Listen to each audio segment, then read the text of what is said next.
The Jones Girls. A Legacy in Harmony, celebrating 45 years of You Gonna Make Me Love Somebody Else. Chapter 1. Harmony Born of Kin.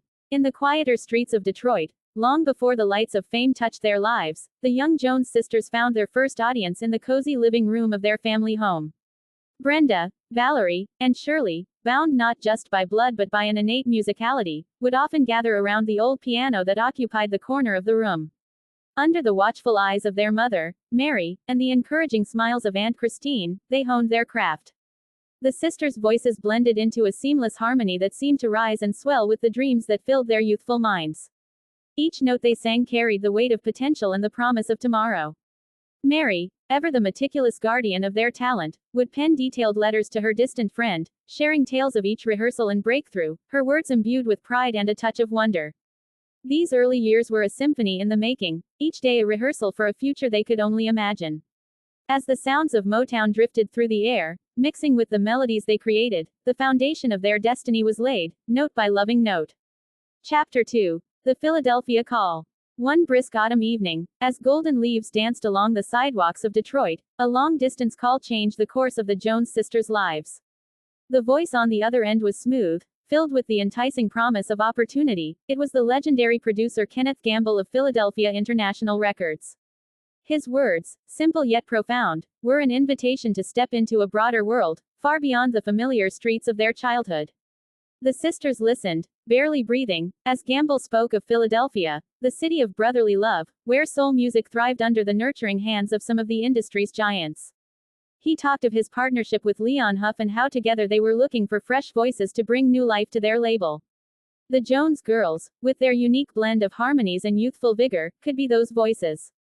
That night, after the call, the household was abuzz with excitement and nervous energy. Aunt Christine, ever the stalwart supporter, began to plan their move, while Mary wrote a lengthy, heartfelt letter, capturing every detail of the conversation. They were on the brink of something great, a journey that would lead them from the comforts of home to the grand stages of Philadelphia. Chapter 3. Under the Bright Lights of Philly. The transition from Detroit to Philadelphia was a whirlwind of change for the Jones sisters. Their arrival in Philly marked a new chapter, one filled with the electrifying pulse of a city that breathed music. The legendary Sigma Sound Studios awaited them, its walls echoing with the hits of those who had recorded there before. Their first day at the studio was a baptism by fire. Gamble and Huff were there, towering figures in the control room, their presence imposing yet strangely comforting. The air was thick with anticipation as the sisters stepped into the booth, the microphone before them a gateway to their dreams. They were no longer just singers from Detroit, they were artists about to etch their voices into the soul of Philadelphia International Records. With each track they laid down, the producers nodded in approval, their initial faith in the sisters' talents solidifying into certainty. The music they created was a fusion of classic Philly soul with a fresh, youthful twist, embodying the essence of both the city and their own artistic identities. Amidst the swirling melodies and syncopated beats, the Jones Girls found their sound, and their home, in the heart of Philadelphia. Chapter 4. The Rising Crescendo. As the sessions at Sigma Sound Studios progressed, the initial apprehension that clouded the Jones sisters' minds began to dissipate, giving way to a burgeoning confidence. Each song they recorded seemed to capture a little more of their spirit, weaving their voices into the vibrant tapestry of Philadelphia soul. One late October evening, the studio felt particularly alive, the crisp outside air mingling with the warmth of heated creativity inside. It was during this session that You Gonna Make Me Love Somebody Else was born, a track destined to become their breakthrough.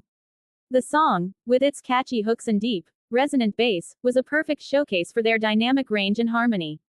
Gamble and Huff watched from the control room, a mix of pride and excitement in their eyes as the sisters laid down the final vocals.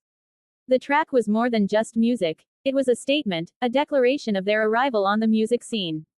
As the last note lingered in the air, the studio erupted in applause, a rare occurrence from the seasoned professionals.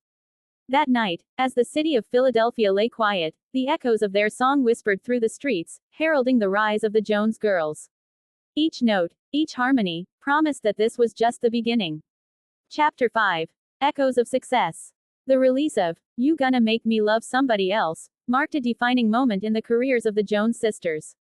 As the song climbed the charts, their names became synonymous with the fresh, vibrant sound of Philadelphia soul that was taking the music world by storm.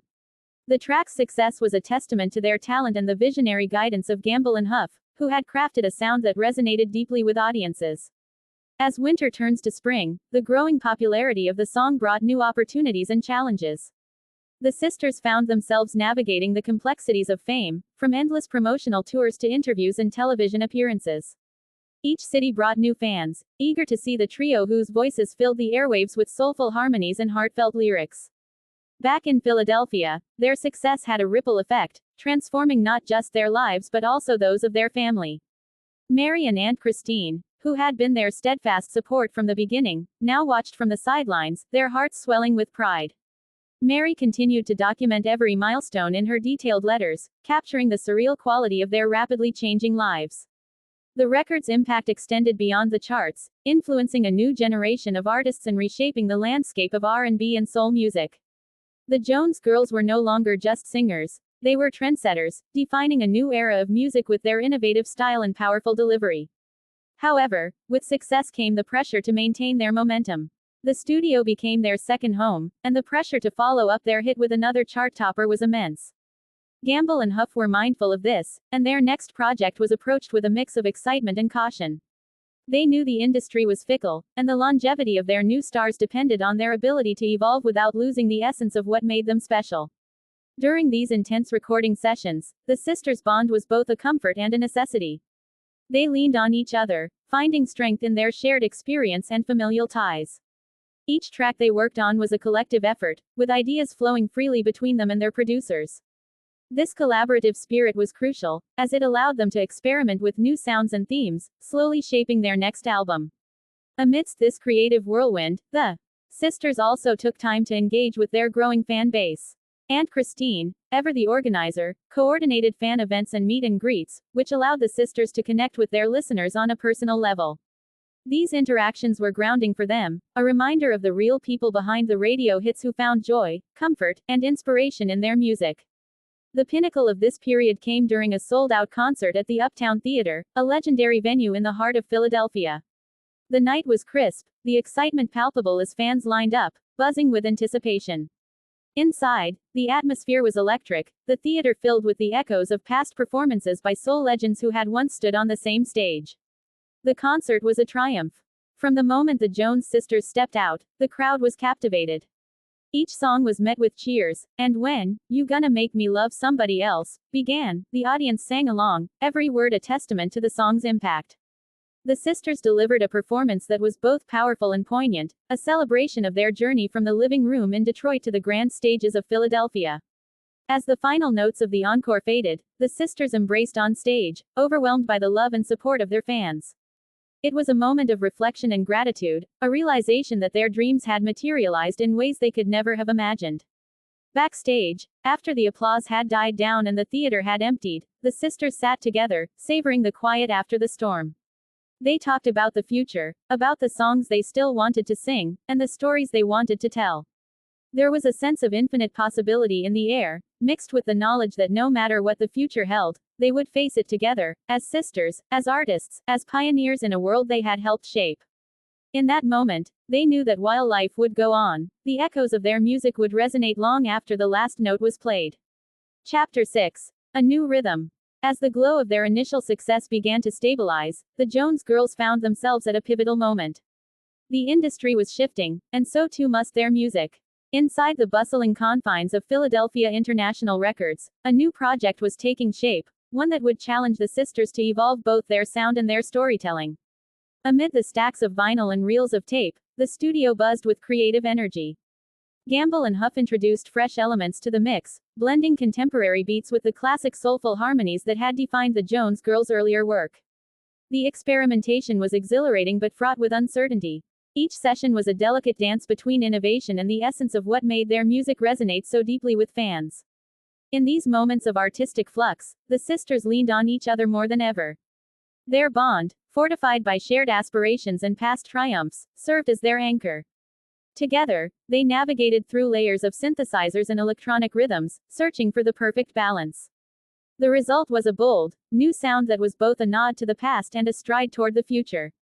As the final track was laid down, they listened back, their faces alight with anticipation. This was more than just an album, It was a declaration that the Jones Girls were not just part of the music's history, they were its future. Chapter 7. Echoes and Reverberations. The release of their new album was met with bated breath.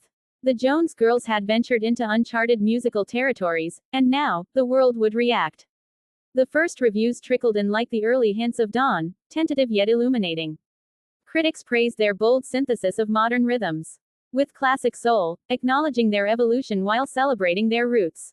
As the album gained traction, its tracks found their way into the playlists of radio stations across the country, each spin weaving the sisters' new sounds into the fabric of daily life.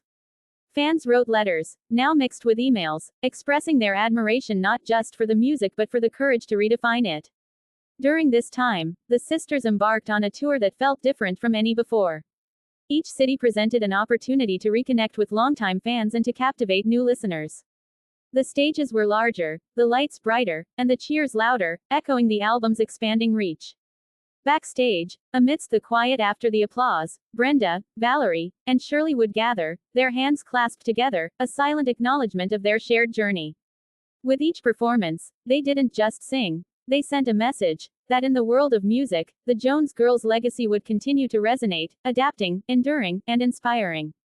Closing notes. Celebrating 45 years of a musical milestone.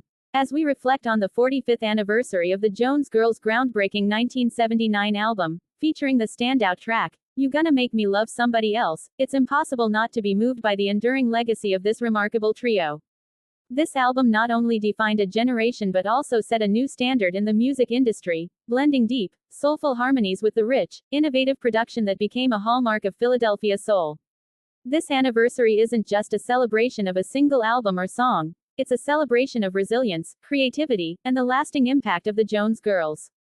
Over nearly half a century, their music has transcended time and genre, touching the hearts of listeners across multiple generations and continuing to influence artists around the globe. The success of You Gonna Make Me Love Somebody Else propelled the Jones Girls into the spotlight, earning them a place among the legends of R&B and soul music. As we look back, we are reminded of their unique blend of vocal talent and familial chemistry, which captured the essence of an era and helped shape the future of their genre. Today, the echoes of that 1979 album still resonate, reminding us of the power of music to connect, uplift, and inspire. As we celebrate this milestone, let's carry forward the spirit of the Jones Girls, whose voices continue to echo through the corridors of musical history, reminding us that indeed, life goes on, and so does the legacy of great music.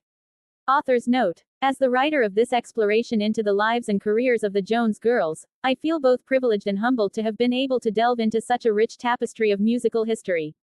This journey began as a simple fascination with their hit song, You Gonna Make Me Love Somebody Else, but it quickly evolved into a deep appreciation for the artistry and resilience of Brenda, Valerie, and Shirley Jones. In writing this book, my aim was not only to chronicle the professional milestones of these remarkable women but also to capture the personal struggles and triumphs that defined their path to success. Throughout the process, I have relied heavily on interviews, archival material, and the generous contributions of those who were part of the Jones Girls story. Special thanks must go to their family members, especially Mary and Aunt Christine, whose personal anecdotes and preserved correspondences provided invaluable insights into the sisters' early years and their development as artists. It is my hope that this book does justice to the legacy of the Jones Girls, highlighting not just their musical achievements but their significant impact on the genre of R&B and soul music. Their story is one of groundbreaking success and profound sisterhood, set against the backdrop of an evolving music industry. To the readers, whether you're longtime fans or newcomers to their music, I hope this book offers you a window into the world of the Jones Girls and inspires a deeper appreciation for their contributions to music and culture. Their melodies may fade, but the echoes of their harmony will continue to inspire generations to come. Thank you for joining me on this journey. Spencer Whitelow. Certainly. Here's a fun quiz based on the Jones Girls and their music to engage fans or readers of your ebook. The Jones Girls Music Quiz. 1. What year did the Jones Girls release their debut album under Philadelphia International Records? A. 1975. B. 1979. C. 1981. D. 1983. 2. Which iconic songwriting and production duo was primarily responsible for shaping the sound of the Jones Girls' major hits? A. Ashford and Simpson. B. L.A. Reid and Babyface. C. Gamble and Huff. D. Rogers and Edwards. 3. You Gonna Make Me Love Somebody Else was a hit for the Jones Girls. What makes this track particularly memorable? A. Its lyrics. B. Its bass line. C. Its guitar solo. D. All of the above. 4. Before becoming recording stars in their own right, the Jones Girls provided backing vocals for which of the following artists? A. Aretha Franklin. B. Diana Ross. C. Lou Rawls. D. All of the above. 5. Which album includes the song, Nights Over Egypt, another popular hit by the Jones Girls? A. Coming Back. B. Get As Much Love As You Can. C. At Peace with Woman. D. The Jones Girls. 6. How many sisters were part of the original Jones Girls group that signed with Philadelphia International Records? A. 2. B. 3. C. 4. D. 5. 7. In what city did the Jones Girls originate? A. Detroit. B. Philadelphia. C. New York. D. Chicago. 8. Which of these themes is not commonly found in the Jones Girls songs? A. Love. B. Empowerment. C. Adventure. D. Heartbreak. 9. What year did the Jones Girls perform their final public concert? A. 1988. B. 1992. C. 2001. D. 2007. 10. Who took on the responsibility of managing the Jones Girls fan club? A. Their mother, Mary. B. Their aunt Christine. C. A professional fan club manager. D. The sisters themselves. Answer key. 1. B. 1979. 2. C. Gamble and Huff. 3. D. All of the above. 4. D. All of the above. 5. B. Get As Much Love As You Can. 6. B. 3. 7. A. Detroit. 8. C. Adventure. 9. B. 1992. 10. B. Their Aunt Christine. Feel free to use this quiz to test fans' knowledge or to spark conversation in a fun and engaging way about the Jones Girls and their music legacy. Closing notes. Celebrating 45 years of a musical milestone. As we reflect on the 45th anniversary of the Jones Girls' groundbreaking 1979 album, featuring the standout track, You Gonna Make Me Love Somebody Else, it's impossible not to be moved by the enduring legacy of this remarkable trio. This album not only defined a generation but also set a new standard in the music industry, blending deep, soulful harmonies with the rich, innovative production that became a hallmark of Philadelphia soul. This anniversary isn't just a celebration of a single album or song, it's a celebration of resilience, creativity, and the lasting impact of the Jones Girls. Over nearly half a century, their music has transcended time and genre, touching the hearts of listeners across multiple generations and continuing to influence artists around the globe. The success of You Gonna Make Me Love Somebody Else propelled the Jones Girls into the spotlight, earning them a place among the legends of R&B and soul music. As we look back, we are reminded of their unique blend of vocal talent and familial chemistry, which captured the essence of an era and helped shape the future of their genre. Today, the echoes of that 1979 album still resonate, reminding us of the power of music to connect, uplift, and inspire. As we celebrate this milestone, let's carry forward the spirit of the Jones Girls, whose voices continue to echo through the corridors of musical history, reminding us that indeed, life goes on, and so does the legacy of great music.